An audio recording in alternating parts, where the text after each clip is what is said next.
بەم کاتە و هەموو کاتێکتان شاد جۆگرای خۆشەویستەکان و بینەرانی ئازیزی تەلەڤیزیۆنی کۆمەڵە. خۆشحاڵم کە سەر لە نوێ لە ئاڵلقەیەکی دیکەی بەرنامەی ژیان و خەباتی یارانەوە لەگەڵ ئێوەی ئازیز بە یەک شاد دەبینەوە. بەڕێزان، میوانی بەرنامەی ئەماڵقەیەمان بەڕێز هاوڕێ پەرویز کەماڵی، هەڵسوڕاوی سیاسی و یەکێک لە پێشمەرگە دێرینەکانی کۆمەڵەیە. بەو هیوایی کە کاتوساتێکی خۆش لەگەڵ بەرنامەکەمان بەسەر ببەن، فەرمون بۆ بیستن و بینینی ئەم بەرنامەیە. کاک پەرویزجان، زۆر بەخێر بێیت. سپاست دەکەم لەوەی کە داوەتی ئێمەت قبوڵ کردووە. زۆر سپاس کاک کەریم، مەمنونم بۆ میوانداریتان. سپاسی کارمەندانی تەلەڤیزیۆنتان دەکەم بۆ ڕێزی سڵاو بۆ بینەرانتان. سپاس بۆ بەڕێزیشتان. بەڕواڵی هەموو بەرنامەکانمان پێم خۆشە کاک پەرویز سەرەتا بیۆگرافیەکی کورتی خۆی باس بکا و خۆی بە بینەرانی تەلەڤیزیۆنی کۆمەڵە معرەفی بکات تا دواتر بچینە ناو باسەکەمانەوە. بەڵێ کاک کەریم، من تەمەنم 53 ساڵە، خەڵکی شاری بانەم، لەوێ لەدایک بووم. تقریبەن لە ساڵی 59 لە شاری بانە بەداخەوە نەماوم، بەهۆی مشکڵاتی سیاسی خانەوادە و شتوانێ تەبعید کران بۆ شارێکی تر. لە چەند ساڵێک لەوێش دەرسم خوێند و لە 1964 ڕێزەکانی کۆمەڵا پەیوەندم کرد. دوای ئەوەش لە ساڵی 92 هاتوومەتە وڵاتی سوێدەوە. زۆر باشە. بەڵام پێم خۆشە تا بەر لەوەی کە بێیتە ناو ڕێزەکانی کۆمەڵەوە ببی بە پێشمەرگە، دەست پێ بە کاری سیاسی، سەرەتای ژیانی مناڵی و مێرد مناڵی و تا دواتر لاوێتی چۆن تێپەڕ بووە کورتەیەکە باسی بکەیت. سپاس دەکەم. کاک کەریم، من وەختێک مناڵ بووم، تقریبەن سەردەمی ئینقلاب بوو. حەقیقەتەن خۆم تەمەنێکی زۆرم نەبوو لەو کاتەیە، بەڵام بەهۆی ئەوەیە خانەوادەمان ماموان زیاتر تێکەڵاوی سیاسیان بوو لەگەڵ جەریانی کۆمەڵە. ئۆتۆماتیک ئێمەش تێکەڵاوی مەسایلی سیاسی بووین لە ناو خانەوادەیە و ئەو دەورانە بەلاخەرە ئێمەش بە جۆرێک تێکەڵاوی مەسایلی سیاسی بوون، بەڵام تەمەنێکی زۆر کەم بوو. حەقیقەتەن لە ساڵی 57ەوە خەریکی دەرس خوێندن بووم و تا تقریبەن 2 ڕاهنمایی دەرسم خوێندووە لە ئێران، و بە دوای ئەو کێشانەی کە هاتە پێشوان بەرحاڵ مەسایلی سیاسی ئەوانەی ئیتر من دەرسم ئیدامە نەدا. تێکەڵبوونت بە مەسایلی سیاسی هۆکارەکەی دەتوانێت چی بێت؟ ئەو کەسانی کە بە دەوروبەرتەوە باس دەوە کرد کە مام تۆوان و خانەوادەتەن تێکەڵ بە مەسایلی سیاسی بوون لەو ڕێگەیەوە لەگەڵ مەسایلی سیاسی دەبێت. بۆ تۆ مەسایلی سیاسی چه مەفهومێکی بوو؟ ئامانج لە تێکەڵبوون لە مەسایلی سیاسی لەو کاتێک کە ڕاست و چەپی خۆت دەناسی، مەسایلی سیاسی تا ڕادەیەک دەرەک دەکەی، حتمما ئەنگیزەیەک هەیە بۆ کارەوە بۆ تێکەڵبوون بە مەسایلی سیاسی. لە ڕوانگەی کاک پەرویزەوە مەسایلی سیاسی چی تاقیب دەکات؟ کاک کەریم، ئەوەی کە گوتم زۆر بەرجەستە بوو، بەهۆیەوە تەمەنم زۆر کەم بووە. من بە تێکەڵاوی مەسایلی سیاسی بە شێوەیەکی حرفەیی ئەسڵ نەبوو بووم،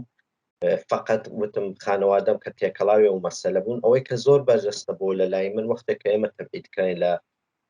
شارێکی دووری ئێران بووین، لەوێ عەمەلاً بەو تەمەنەکەمەوە هەستمە کرد بەڕاستی تەبعیزی نژادی بە جۆرە تەسیراتی لەسەر مندا نابوو، و هەرەوەی کە لیباسی کوردیم لەبەرایە لە مەدرسەوە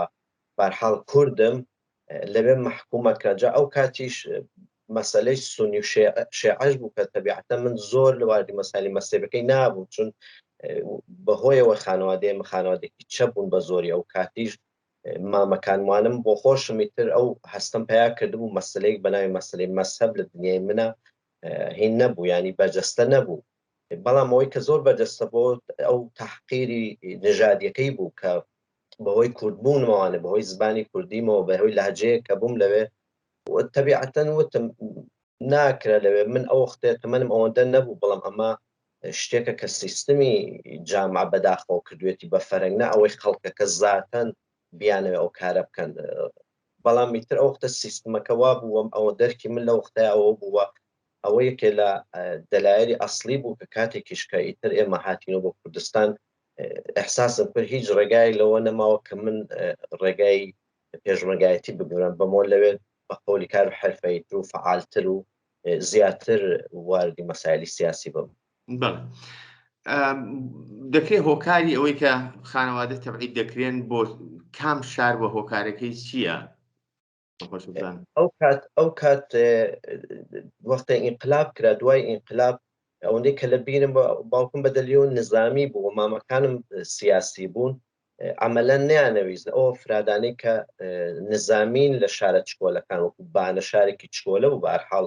و هەموو خانەوادە یەکتریان ناسی عملەن دەوڵەت نێویست ئەفرادێکە نزیکن لە خانەوادەکان وەکو مۆرەهایەک لە ئۆرگانهای نظامیە کە کارەکەن شارەبانی چوزان و شوێنهای دەوڵەتی عملەن و کەسا بەتابەت خانەوادەی سیاسی هەموو دووریانەکردنەوە لەو شارانە کە ئیتر دوورکردنەوەکەش ئیتر سایانەکرد دوورترین نقطەی ئێران بە کە ئێمە لەو حاڵتەیەمان بە ئوستانی کۆکیلۆ بۆی ڕەحمەت یا بە شارێکە ناوی یاسووج بوو لۆڕنشین بوون بۆ ئێوە منتەقلکراین تقریبان 13-14 سەعات دوو لە شاری بانەوە ئەوە هۆکار ئەسڵەکەی بوو کە بەهەرحاڵ نیانەویست پەیوەندیەکی عمیق ببێت لەو ڕابەتانەیە. زۆر ڕاستە. بەڵام باست کرد کە ئێوە خانەوادەتەن بیرڕای سەبتان بووەوە دواتر زەرفی تەشکیلاتی تۆ دەبێتە کۆمەڵە بە کۆمەڵە پەیوەست دەبی بە پێشمەرگەی کۆمەڵە. ئەو تعریفەی کە وەکو پێناسە دەتوانی لەو کاتی کۆمەڵەی بکەی لە ڕوانگەی کاکپەرویزەوە کۆمەڵە هەڵدەبژێرێت وەک زەرفێک بۆ خەبات و کاری سیاسی خۆی دەکرێت ئەو پێناسەیە لە زمان کاکپەرویزەوە بیستین پێناسەی نسبەت بە کۆمەڵ چۆن بوو؟ کاکەریم وەختە من هاتمە ناو کۆمەڵەوانێ بۆ من یەکەم شت دنیایەکی زۆر زۆر تازە بوو بەڕاستی شور و شۆقێکی زۆر هەیەجانێکی زۆر و یعنی لە دەورانێکی ئینسان شۆکە خۆشحاڵە لەوەی کە ڕێگایکی هەڵبژاردووە وەختە دێتە ناو جەمعێکەوە جەمعێکی زۆر هەزاران کەس ئەبینێت لەبێ فعال تێکۆشەر هیچ فەرقێک نابینی هیچ هەستە بۆ ناکە جیاوازیەکەیە و هەمووی بۆ هەدەفێک هەوڵەدەن تەبیعەتەن ئەوە تەسیرێکی زۆری لەسەر کە بە تەمەنێکی 16-17 ساڵەوانێک کە واردی تشکیلاتی کۆمەڵە بووم و واقعا نەتوانم بڕم سادەقانە دوای ئەم ساڵانەکە گوزەراوە من بە ئێستاشەوە کە وەختە بیرەکەمەوە من کۆمەڵە بۆ من مەدرسەیەک بوو مەدرسەیەک چ لە باری ئینسانیەوە چ لە باری ئەخلاقیەوە چ لە باری وەک چۆن بڵم دانشگایە کە تیای گەورە بووم من فریایان نەکەوتم کە شخصیەتی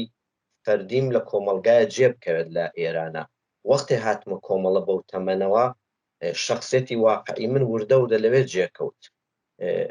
ئازادی بەرابەری حەقی ئینسان بەرابەری ژن و پیا و هەزاران شتی تر کە ئەتوانێت ئینسان ناو کۆمەڵایە وەکو نقطەیەکی باش کە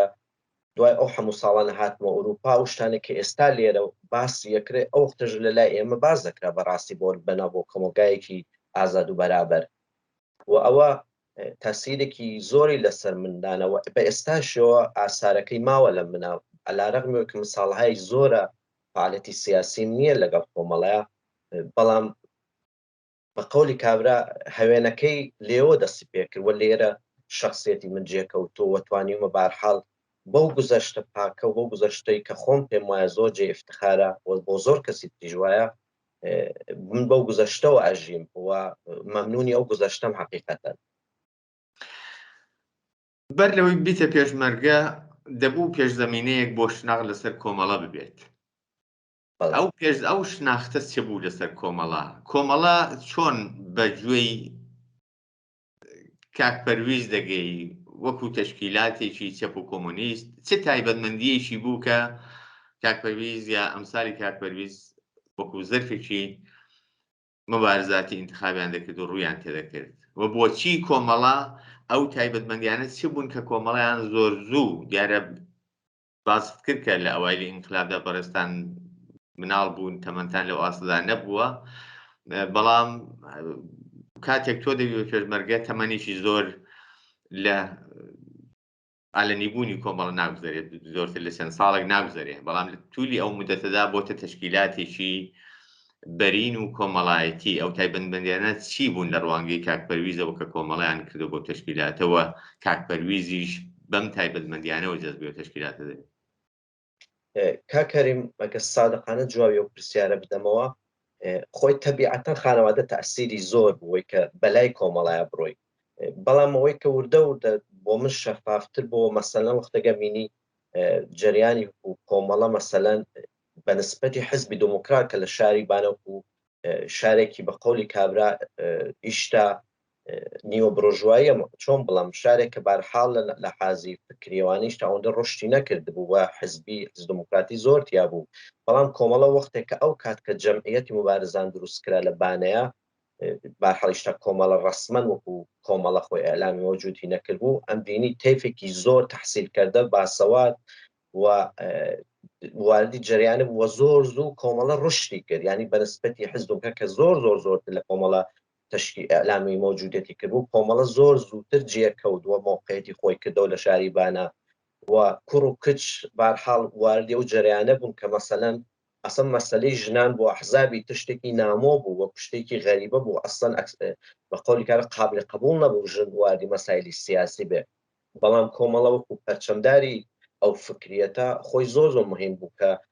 شەهامەتی ئەوی پیا کرد کە ژنیش واردی مبارزەی عەلەنی بکات وەختە وردەوریش کە باز دەکرا وەختە چوون بۆ دێهات بارحاڵ بەو فکرێتی وەختە یارمەتی زۆر کرێکار و زەحمەتیەشانن بارحاڵ مەسەلەی کرێکاری مەسەلەی چینی فەقیر بەدەمبوونەوە بەدەم ئەو چینەوە ئەوانە شتایە بوو لە باری ئینسانی و بۆ من زۆر جێی ڕێز بوو هەستێکی خۆشم بوو کە جریانێکی ئاوە هەیە، بەڵام وتم بە قەولی کار شەمعی مەسەلەکە لە خانەوادەوە دەستی پێکردەوە نەبوو، ڕەنگە کە خانەوادەی من حقیقەتەن چەپ نەبوونە ڕەنگە ئەگەر لەگەڵ حزبێکی تربوونە ئەو وەختە زیاتر تەسیری بووایە لەسەم بەرە جریانی، بەڵام بارحاڵ ئاسانکاری بۆ من کرد کە بارحاڵ کۆمەڵە زیاتر بۆ من بێت وەکو سەرمەشقێک و تێکەڵاوی بم. زۆر ڕاستە، زۆرێک لە میوانەکانم زۆر بە تاکیدەوە بازەوە دەکەن کە کۆمەڵە بۆ ئەوان دانیشگایەک بووە. ئەو دانیشگایە چی فێری کەسەکان دەکرد بەڕاستی؟ ئەوەی کە کاکپەرویز لێی فێر بووە وەکو دەرز لەو دانیشگایە چی بوون کە پێشتر لە ناو کۆمەلگادا نەبوو وە بۆ وەکو شتێکی نوێ هەستیان پێدەکرد لە خۆیاندا لە بارهاتنیاندا لە فێربوونیاندا لە دوورنما بوو دواهاتووی ژیانیاندا؟ کاکەریم وەختە من واردی ئامۆزشگای پێشبڕکێتی بووم بەو تەمەنەوە، ئەوەڵ شتێک کە زۆر بەلامەوە جالب بوو وەخت بیستە بووم لە ناو مەسەلەن ئەحزابی ترا بینی فەرقی پێشمەرگە و مەسئول و کادروانە زۆرە، بەڵام وەختە ناو واردی ئامۆژگای پێشمەرگایەتی وەختە تمشام بکرد مەسەل کادرای حزبیە هاتن بۆ دەرسدان کومیتە مەرکەزی ئەهات نوعی بەرخوردی ئەوان تێکەڵاوی ئەوان خاکیبوونی ئەوان لەگەڵ ئێمە وەکو پێشمەرگەی سادا و فەرقێک نەبوو بینی کوڕ کچ مەسئول غیرە مەسئول، وەکو هینێک وا بوو وەکو جەرەقەیەکی خۆش بووە من کە من شتێکم انتخاب کردووە کە معنای ئینسانیەت خەریکە فێری منەکە کە هیچ فەرقێک لە بین ئینسانەکان نییەوە بە هەمووی بە یەک هەدەف و یەک بیر و بڕوا خەریکن تەلاشەکەن، هەموو شتێکمان وەکو یەک بوو، ینی هەست ناکرەوە لێکێ لە شوێنێکی خۆشتر لە مناخەوەیە من لە شوێنێکی ناخۆشترم، هەموو شتێکمان وەکو یەک بوو، ئەوە ئەوڵین جەرەقەیەک بوو و دوای ئەوەش تەبیعەتەن وەختێک واردی زیاتر ئامۆژگای پێشمەرگایەتی تەدریزە کراوە ئەهدافی چەپ بۆ من ڕۆشنەکراوە زیاتر هەستم بۆەوە کرد چ دنیایەکی خۆشە چ دنیایەکی ئەتوانێت خۆش بێت کە ئینسان بتوانێت بەو ئەهدافە شەڕکە و بتوانێت مەسیرێکی ئازادانە بۆ خۆی پیا بکەوە جامعەیەکی ئازاد و بەرابەر ببێ، ئەوەی کەمترین شتێ بوو کە من لێوە فێریم حقیقەتەن، بۆیش وەختێک تۆ ئەڵەی ڕفیقەکان باسیەوەکانە دانیشگا بوو حقیقەتەنیش دەتوانم بڵم دانیشگایە بوو بە عەلارەغمی کەم و کۆڕیەکانی، چون ئەگەر ئێستا ئینسان دانیشە لەسەر جریانە قسە بکە بڵێ کەم و کۆڕی نەبە ڕەنگە غیرمەنتقی بێ، بەڵام باشەکانی ئەوەندە زۆر بوو کە بەسەر کەم و کۆڕەکانە زاڵ بوو، بۆیە ئەوەندە بەرچاو نەبوو کەم و کۆڕیەکان بەو شدەتە. زۆر ڕاستە. بێگومان ئێستاش مەسایلی سیاسی تاقیب دەکەی ئەگەریش پەیوەندیی ڕاستە و خۆت لەگەڵ تەشکیلاتدا نەبێت. لە توولی ئەو ساڵانەدا جیاواز لەوەی کە چەندین دابڕان و لێکترازان و ئینشقاق و ئینشعاب ڕوویداوە لە کۆمەڵەدا و هەموو ئەوانە بە جۆرەکان زیانی بووە بۆ کۆمەڵەوە بۆ بزنەوەی شۆڕژێرانەی خەڵکی کورد لە کوردستان، لە کەناریشیدا هەوڵ دراوە و هەوڵ دەدرێ بۆ تەحریفی ئەو ڕابردووی کۆمەڵە. ئایا ئەو کۆمەڵەی کە ئێستا یعنی وەکو بڵێن ڕێکخراوی کوردستانی حیزبی کۆمۆنیستی ئێران حضوری هەیە، مەوجودیت و بوونی هەیە، ئەو کۆمەڵەیە کە لەسەر ڕێسکەی ئەوایلی خۆی دەڕوات یا بەڕاستی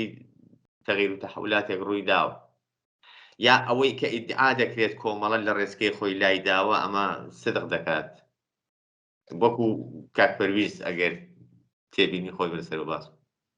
کاکەریم زۆر ڕاستە، دیارە من فعالیەتی سیاسیم زۆر کەم کردوتەوە نیمە بەمانای واقعی، بەڵام ئینسان ناتوانێت گوزەشتەیەکی بێت و کولەم بۆ کوێ ماڵی خۆتەوە بێخەیاڵی بی وە تەبیعەتەن تەواوی تەحولاتە نە کۆمەڵەکانی شا بە وجود هاتووە. من نازانم دیگەران چێڵم وەکو فەردی خۆم نەزەرەدە، من پێم وایە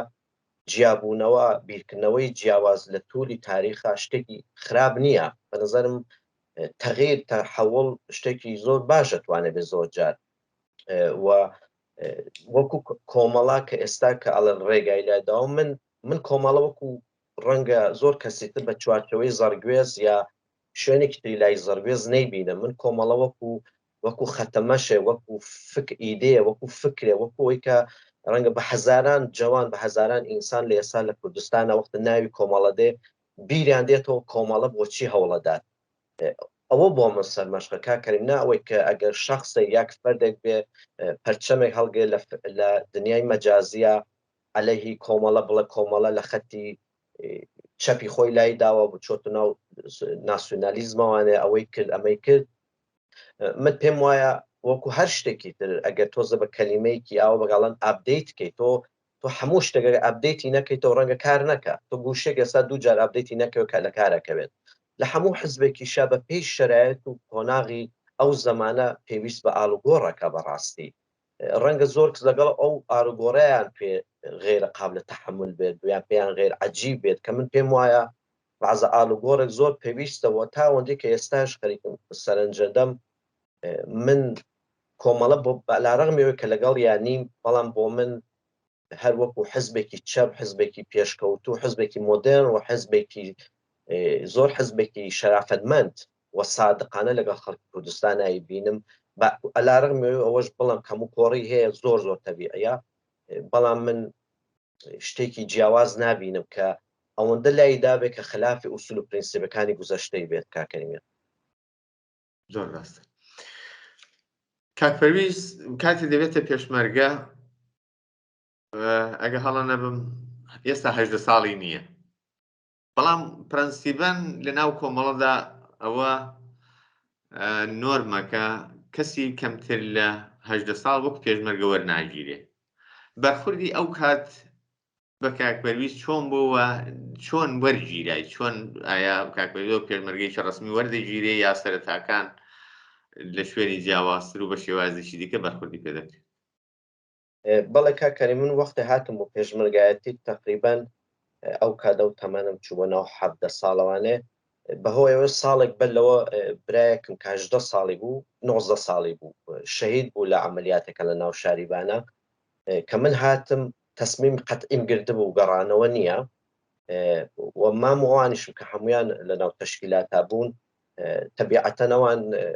نەزەرێکیان نەبووی بگەڕێمەوە یا شتێکەوان بە حاڵ احترامیان دانا بۆ نەزەرەکەم بۆ هاتووم و ئەمانە ئەلاڕەغمەوەی کە سوکارم هاتم بە دوامە بۆی بچمەوانە من نەچوومەوانەوە زۆر سوورم لەوە کە تازە ڕگەڕانەوە بۆ من نییە، و ئیتر تەشکیلاتی وەکو زۆر جوانی تر بەرحەڵ مەجالی ئەوەیدا بەحاڵ حەقی انتخابی ببێت بەو پرینسیبانەی کە جەنابتان باستان کرد. بەرحەڵ زمانێک کە مواردم تا ئامۆزشگام تەواو کرد و بەحاڵ ئەو ماوە 3-4 مانگەی پێش وردە و دەژیتر بە سەراجستان هات و ئەوانە گوزەران من عەمەلەن ببووم بە 18 ساڵ، ینی من لە تەمەنی 18 ساڵ و چەند مانگێک ئەمجا واردی ناوچەی بانە بووم بۆ چوومەوە بۆ ناوچە یعنی عمەلەن کارێکی نظامی فعالیتی نظامی بەو شێوە نەبوو زیاتر لە وردوگایە بووین و بەرحاڵ سنێکی قانونیمان بوو لەو لە حازەوە مشکلێک نەبوو بۆ دوایی. باش جیاواز لە کار و ئەرکی پێشمەرگایەتی لە ئۆرگانەکانیشدا وەکو تەقسیمکار یا سازماندەهیت لە مخابراتی مرکزیدا سازمان دەدرێت لەوێ کار دەکەیت. کاری مخابراتی مرکزی چییە ئەو یا چی بوو لەو کاتەدا ئەگەر باس ئەگە بمێ جوای پرسیارەکە بە من یەکەم جار تەبیعەتەن لە ناوچەوە دەستم پێ کرد 2-3 دەور و لە ناوچەی بانەیە بووم و ئەو کات بەرحاڵ فعالیتی نظامی وشتمان بوو دوایەوە کە هاتمەوە بۆ وردوگا من ئەوە یەک نکتەش ئیشارە بکەم من زمانێک کە چوو بۆ ناوچە حقیقەتەن چاوم زۆر زەعیف بوو بەڵام بەهۆی ئەوەی زۆر ئیسرارێکمە کردکەوەی فعالیت بەلامەوەی چاوم زۆر زەعیف بوو بەڵام بە ئیسراری خۆم بەرحاڵەوان تەوافقیان لەگەڵ یان نابووم و لەگەڵیان چوومە بۆ ناوچە 2-3 دەو کە هاتینەوە بۆ دواوە تەبیعەتەن کمیتەی مەرکەزیە ئۆرگانەکانی تیا دەبیرخانە زۆر جار لە ناوچەکان داوایانە کرد ئەفرادێک کە جێی متمەینترن بەرحاڵ بۆ ئۆرگانهایەکی حساستری تەشکیلاتی بەرحاڵ ئینتخابیان کەن و بیان نێرن کە بەلەوە من واردی مخابراتم تقریبەن 1 ساڵ لە ناوەندی لەگەڵ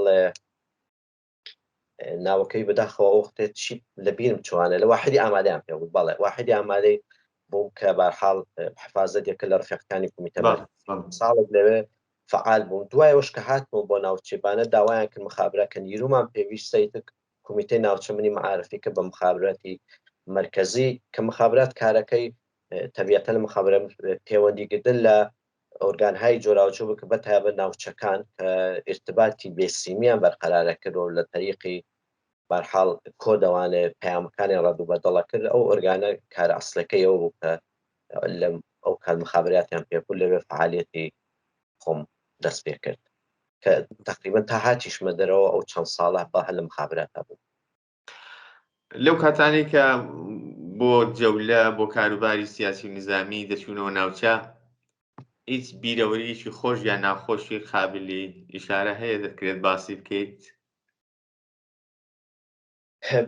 کاکەریم گیان بەداخەوە زۆر ساڵ گوزەراوە لەو دەورانە بەڵام ئەگەر وەکو نمونەیەکی تایبەتی ڕەنگە لە ئەتوانم بڵم لە جەسارەتی پێشمەرگەی کۆمەڵ حقیقەتە من لە بیرمە جارێک لە نزیک یەکێ لە داهاتەکانی بانە لەوێ ئێمە 4-5 ڕفیق بووین و مەحاسرە کراین لە مەحاسرەکە من زۆر جوان لە بیرمە کە ساحماڵەکات کوتی بە قوربانتەم ئەوە جاشوپاسا لەسەر بانن ئەو کات من خۆم هەستێکی زۆر خۆشم بوو کە هەمیشەم لە بیرە فەداکاری و جەسارەتی پێشمەرگەی کۆمەڵەوە بتایبەت فەرق و جیاوازی نەبوون و فەداکاریکردن بۆ یەکتر ئەوە هەمیشە وەکو ئەنەرژێکی بۆ منەدا لەو کاتانەوە هەستمە کرد هیچ مشکڵێکنی یا هەمومان تیاچین هەمومان دەرباز دەبین کە هەر ئەو کاتە بەڕۆحێکی زۆر باشە لە ئاراغمی و 3 کەسمان لە ماڵێک کابووین 2 کەسمان لە ماڵێک و فقط حتا بێسیمەکەشمان لە فڕکانسی خۆی دەرچوو نەمانتوانین تەماسمان لەگەڵ یەکتر بێ ئێمە ئەو ئێنەرژیوانە کە بارحاڵ ئێمە دێنە دەر لەو مەحاسرە هەرچێکیش دێتە پێش دێتە پێش کە 3 ڕفیق بووین وە زۆر بە شەهامەتەوە بە دڵسۆزی بەرامبەر بە یەکتر فەرقی نایە کامان پێشەکەوین بارحاڵ هاتینە دەرەوە ئێمە لەو مەحاسرە هاتینە دەرەوە ئەوە ڕەنگە هەمیشەوەم بیرەکەوێتەوە کە بارحاڵ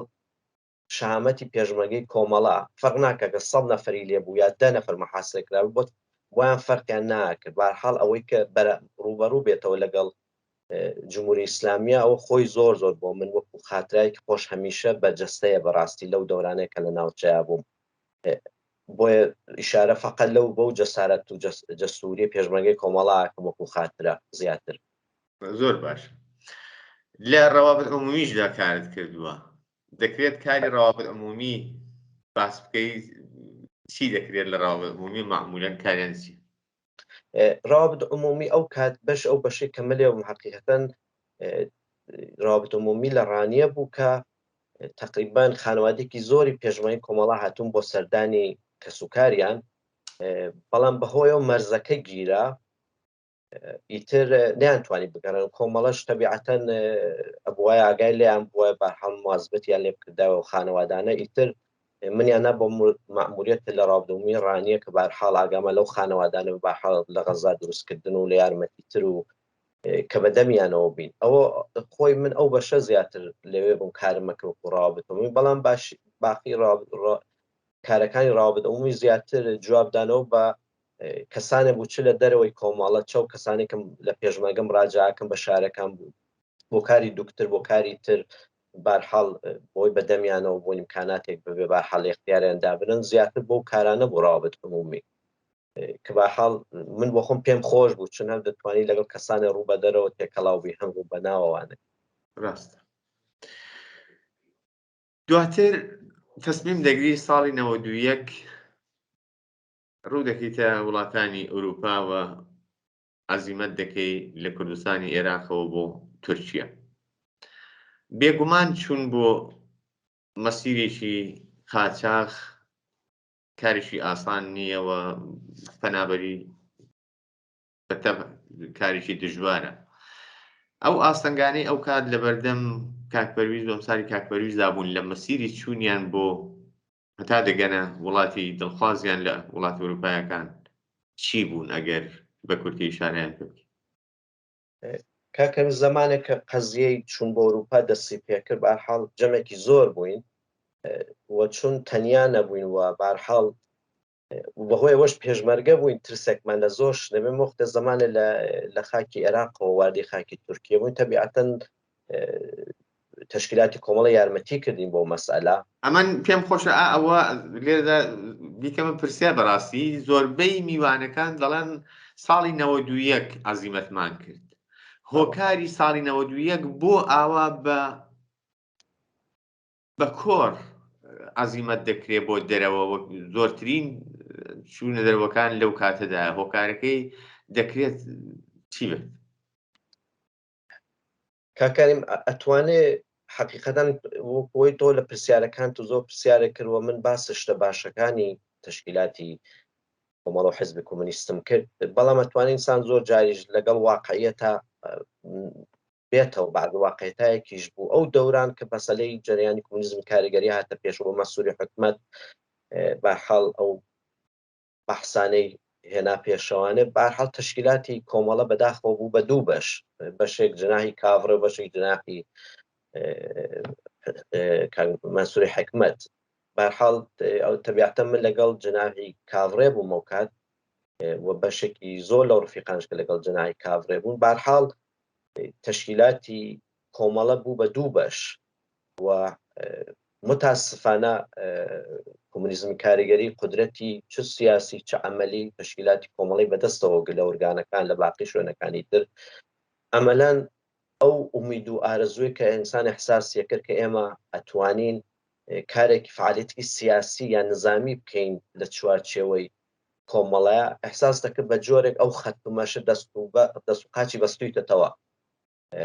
و ناومیدیەکی دروست کرد کە بۆیش ئەوەش بەشێ لەوە بوو کە زۆر لەو ڕفیقانە تەسمیان کە ڕێگای ئەوروپا بەلاخەرە هۆویەتێ بۆ خۆیان بدۆزنەوانێ و ڕەنگە بتوانن لەوێ هۆویەتێکی سیاسی ئیجتماعی پیاکەن و دوای ئەوەش هەر کەسە بە پێی تەوان و مۆقعەتی خۆی کە من لە بیرمە زۆر لەو ڕفیقان وەختی خۆی هەم گەڕانەوە هەم فعالیەتیان کرد و بە ئێستاشیەوە زۆر ڕفیق گەڕێتەوە من دەورەی بۆ خۆم گەڕامەوە لە کوردستان بۆی فعالیەت بکەم. بەڵام بەرحاڵ نەخشی منفیکی زۆری بوو جەریانی کۆمونیزم کاریگە و ئەو کات بەداخل شەڕی عێراقیش تەواو ببوو و دڵساردیەک بە وجود هاتبوو کە هۆکار ڕاستەکەی لەوە دەستی بکەن. ئەم بەحسەش دیارە بەحسێکی زۆر عەمیقە توانێت لە زۆر لایەنەوە باس بکرێت، بەڵام حقیقەتەن ئەوانە بەشێکی زۆری جەریانی کۆمونیزم کاریگەری نەخشێکی ئەساسی بوو لەسەر ئەم مهاجرەتە. ئێستا بچۆ سەر وەڵامەکەی پێشوت کە ئاستەنگەکان مشکلاتی سەرڕێی پەنابەریوە. بەڵێ بەرحاڵ وەختێکیش کە ئێمە ڕێکەوتین تەشکیلات یارمەتی کردین بۆ ئەوەی قاچاقچی و شتە پیاکەن ئێمە لە تەریقی مەرزی تورکیە و واردی تورکیە بین و بەرحاڵ ئاسانکاری کرا بەڕاستی لەو بابەتەوە بۆمان بەڵامی ترسەکەش ترست وەک ترس نا، بەڵامی ئێمە مادامی تەسمیمان گرت و ئەو ڕێگایە بڕۆین وەکو هەر شتێکی تر وەختی خۆشی کاڕۆشتن و بۆ ناوچە بە هیوانەوە بگەڕێنەوە بۆ ئوردوگا بە هیوا کە بەحاڵ لۆ ڕێگایەتیا چین هەدەفێکمان بوو مەسەلەی قەزیەی مەهاجرەتیش بەحاڵ هەدەفێک بوو بەحاڵ هەدەفەکەمان کڕی بوو جا بە هەر قیمەتێک بوو پێوە بۆ زۆر لە ڕفیق سەختیهای خۆی بوو وە زمانێکیش کە هاتینە تورکیوانە ئەو بەشەی پێم خۆشە بەرجەستەی کەمەوە بۆ جنابەکە کەریم ئەو ڕۆحیە دڵسۆزیە ئەو ڕۆحیەی هەماهەنگیە کە لە کۆمەڵایە بە وجود هاتبوو فێری بووین حتا ئەمە دەورانی پەناندگیمان لە تورکیە بوومان زۆر ڕفیق ماڵی نەبوو ئەیان بردە لای خۆیان زۆر ڕفیق ئیمکاناتی نەبوو دەستیانە گردن یعنی ئەحساس دەکرد ئوردوگای کۆمەڵە بە هەموو فەداکاری و دڵسۆزیەکانی و بە ئەهداف پاکەکان و هێناوتە بۆ تورکیا لە چوارچێوێکی کۆمەلگایەکی ترا ئەوەش خۆی بە نەزەری من شتێکی جوان و باش بوو کە بۆ زۆر کەس ئاسانکاری کە بتوانێت ئەو شرایەتە تەحمل کە 6 مانگ 1 ساڵ بەرحاڵ هەمووی دانەدانە بگەن بە وڵاتایی کە پێیان درابوونیە بەرحاڵ ئیمکانیان بوو بەڵام ئەوەش خۆی شتێکی بەرجەستە بوو و دەورانە کە بە نەزەرم زۆر جوان بوو.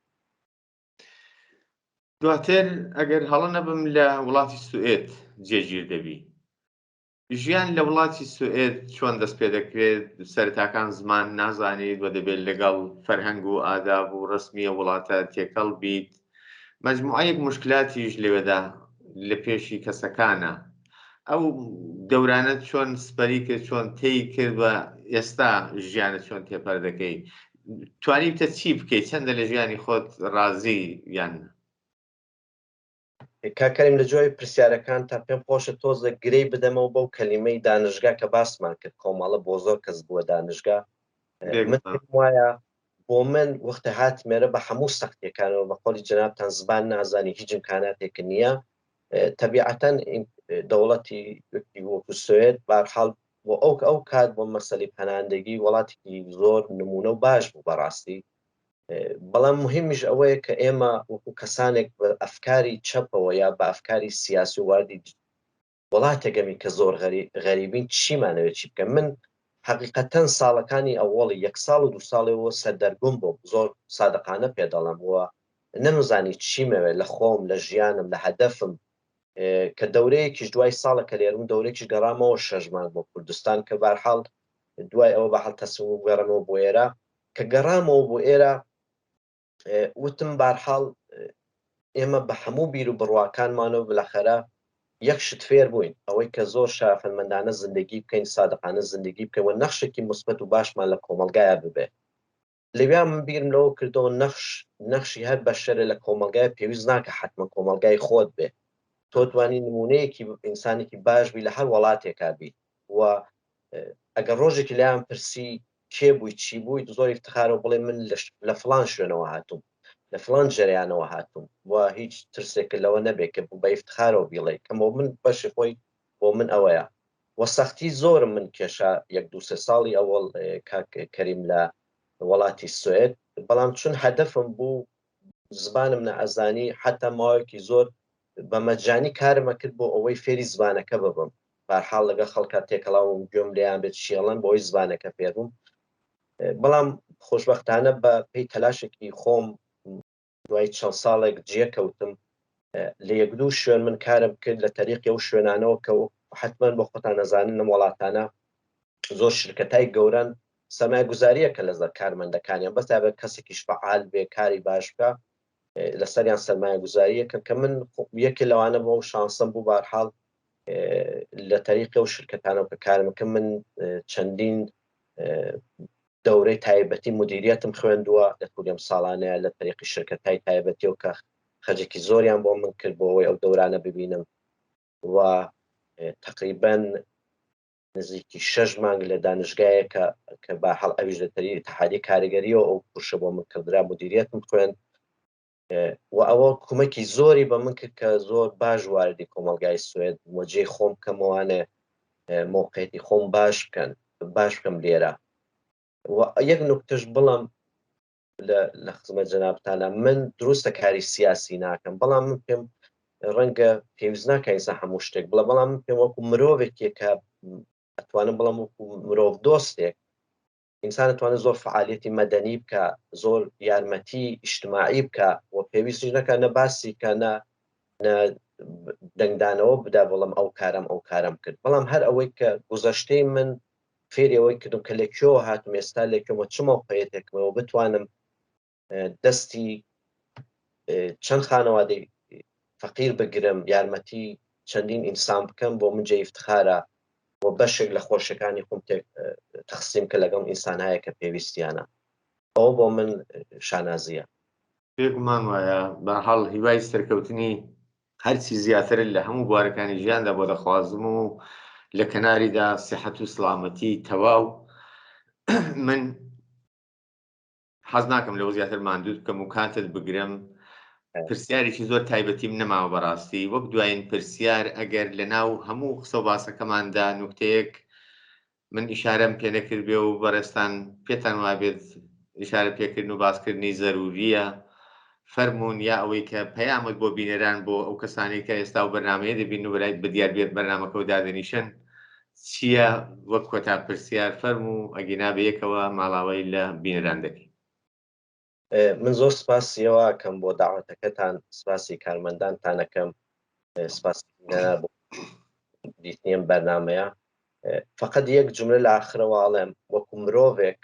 ئەتوانم زۆر بیت ئفتخارەوە بیڵم. تەبیعەتەن ئێستا جمهوری ئیسلامی زۆر جار هەوڵەدا سوء ئیستفادە لە جیابوونەوەی کۆمەڵەکان کە کامانە خوان لەگەڵ خوانە ناسازن. حەزەکەم ڕوو بۆ ئینسانانە کاگە ڕۆژێک گوێن لە منیان بێوە بیانەوێ بیرە لە مۆزۆکم. پێم وایە جیابوونەوەکانی کۆمەڵە شتێکی عەجایب نییە، زۆر تەبیعیە لە کۆمەلگای ئەمڕۆی متەمەدنی ئەمڕۆدا. ئەوەی کە مهمە ئەم کۆمەڵانش حتا بەرحاڵ ئینسانایەکی شرافەتمەند، ئینسانایەکی فعال تێکۆشەرتیایە کارەکەن و هەمویان بەکەم تا زۆر بۆ دنیایەکی باشتر خەریکن هەوڵەدەن. ئەوەی کە ئێمە بتوانین یەکتر قبول بکەین، احترامدانی بۆ بیر و بڕوای یەکتر بە هەموو اختلافاتی سیاسیەوە و هەدفمانەوە چاکسازی بێ و گۆڕینێک بێ بۆ دنیایەکی سالم و پاک و باش کە هەموو ئینسان بتوانە بەڕەحەتی تیای زندگی بکە. بە نەزەرم ئەوە مهمترە، نا ئەوەی کە لە کام پاڵاگرافی بەرنامەی ئەو حزبایە چی دراوە، کامی باش و کامی خراپە. ئەوەی کە ئێمە کولیەتەکەی چاولێ بکەین و ئەوە زۆر زۆر مهمە. و ئاخرین جملەکەش ئەوەی کامەوە بیڵم، من جاری تژێڵێمەوە کۆمەڵە بۆ من زۆر دەرسی فێر کردم و بەڕاستی من مەمنونم ئێستا بە ئێستاشی و هەتا زمانێکی ژماوم لە ژیانە. من سپاسی ئەو دەورانە کەم بۆ ئینسانانێک کە نەخشیان و لە ژیانی منە لە فێرکردنی منە و جرانەی کە توانی شخصیتە لە من دروستکە کە بتوانم شەرافەتمەندان لە کۆمەلگایەکی ئاوایە بەرحاڵ کارێکی باش بکەم. زۆر سپاس بۆ بەشداری لەم بەرنمەیەدا. بینەرانی خۆشەویست، ئەوەی کە پێشکەشتان کرا و بینەر و بیسەری بوون و توێژێک بوو سەبارەت بە خۆناغەکانی ژیان و خەباتی هاوڕێ پەرویز کەماڵی، هەڵسوڕاوی سیاسی و یەکێک لە پێشمەرگە دێرینەکانی کۆمەڵە. بەو هیوایی کە جێگای سەرنج و سوودی ئێوەی خۆشەویست بوو بێت تا بێگەیشتنەوەمان لە بەرنمەیەکی دیکەی ژیان و خەباتی یاران، هەموو لایەکتان شاد و بەختەوەر بژین.